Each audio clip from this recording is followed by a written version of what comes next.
All are going good. जैसा कि आप सबको पता चल चुका है कि नीट की एग्जाम डेट आ चुकी है बेटा, and that date was 12 September. Clear?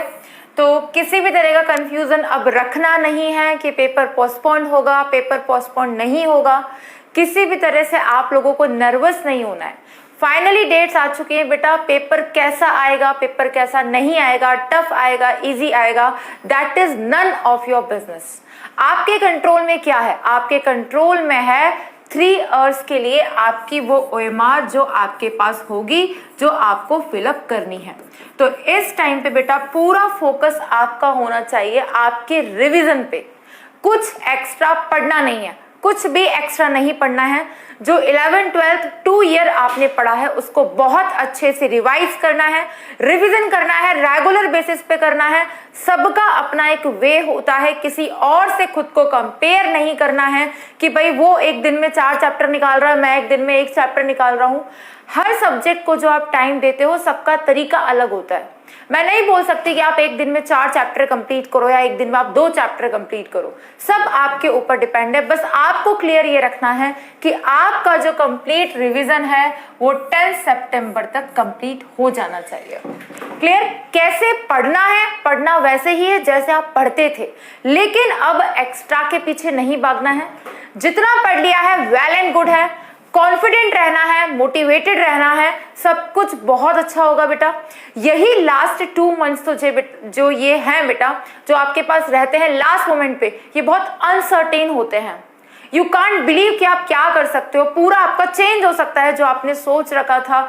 ये 2 मंथ बहुत होते हैं, बहुत होते हैं। ठीक है, तो आपको बहुत अच्छे से पढ़ना है बेटा। सबसे पहली बात, मोटिवेटेड रहना है। इस टाइम पे नर्वसनेस होगी, बहुत बार ऐसा लगेगा कि क्या है, क्यों है, बट नहीं घबराना है। आप सभी लोग बहुत अच्छा करोगे। ये मैसेज मेरा सभी उन बच्चों के लिए है जिन्होंने बहुत मेहनत की है 11th 12th में, या ड्रॉप करके या कैसे भी। तो याद करो अपना वो टाइम बेटा कि आपने जिस दिन ये डिसीजन लिया था कि आपको नीट की कोचिंग करनी है। ठीक है, तो बच्चों बिल्कुल घबराने की जरूरत नहीं है, सब कुछ बहुत अच्छा होगा। आप क्या कर सकते हो? आप अपना बेस्ट दे सकते हो और आपको सिर्फ अपना बेस्ट देना है। आपको रिजल्ट के बारे में नहीं सोचना, पेपर कैसा आएगा नहीं सोचना। जितनी देर आप ये सोच के अपना टाइम वेस्ट करोगे ना, उतनी देर में आप चीजें बहुत अच्छे से रिवाइज कर लोगे, जैसे आप लोग कर रहे हो। मोटिवेटेड रहना है। अगर आप कन्वर्सेशन भी करते हो अपने फ्रेंड से तो उसको कम से कम रखना। बस आप जो भी रोज अब रिवाइज करो उसको रात को एक डायरी में लिखना है कि आज आपने क्या किया, रोज उससे थोड़ा सा ज्यादा करना है। ठीक है, सब कुछ बहुत अच्छा होगा बेटा। ये टाइम ऐसा था बेटा, लास्ट ईयर भी ऐसा ही हुआ था कि कोविड की वजह से कुछ बच्चों की प्रिपरेशन जो बहुत अच्छी चल रही थी वो छूट गई थी, या जो भी रीजंस थे। जो भी टेस्ट आप दे रहे हो, जहां भी दे रहे हो, उन टेस्ट को अच्छे से देना। उन टेस्ट में जो गलतियां कर रहे हो उन्हें एनालाइज जरूर करना। बेटा टेस्ट आप कहीं का भी दो, डजंट मैटर, बट उस टेस्ट का अगर एनालिसिस करेक्ट नहीं होता है, अगर उस टेस्ट में जो गलतियां आपने एक बार की हैं वो अगर आप बार बार रिपीट कर रहे हो, वो गलतियां नहीं करनी है। बस अब ये टाइम है कि अब जो गलतियां हो गई हैं उनको सुधारना है, वो गलतियां नेक्स्ट पेपर में रिपीट नहीं करनी है।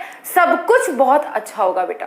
डेट्स आ चुकी हैं आपके पास, सिर्फ और सिर्फ बहुत कम टाइम है। लेकिन ये मैं बार बार क्यों नहीं बोल रही हूं, क्योंकि स्टे मोटिवेटेड बेटा। आपका ये पेपर, ये सोचो ना, मई में हो जाना था, जून में तो रिजल्ट आ जाना था, अब तक तो आपको कॉलेज मिल जाते। ठीक है, तो डेट के पीछे अभी भी डिपेंड नहीं रहना चाहिए। बहुत पहले से बच्चे पूछ रहे थे नीट पोस्टपोन होगा क्या। अरे that is none of your business ना। आपका काम है, आपको अपनी प्रिपरेशन करनी है। ठीक है, तो सभी का पेपर अच्छा होगा, आपको अपना बेस्ट देना है। नहीं सोचना है पेपर टफ आएगा, इजी आएगा। मैं पहले भी बोल चुकी हूँ ये चीज, फिर से बोल रही हूँ बेटा आप लोगों को। खुद पे भरोसा रखना है और इन 2 मंथ में रिवीजन बहुत अच्छे से करना है। जो चीजें आपके कंट्रोल में है उन्हें अच्छे से रिवाइज करो। बायोलॉजी, केमिस्ट्री, फिजिक्स जो आता है उसे अच्छे से करना है। नए के पीछे, ज्यादा के पीछे अभी नहीं भागना है। ठीक है, so all the very best बच्चों।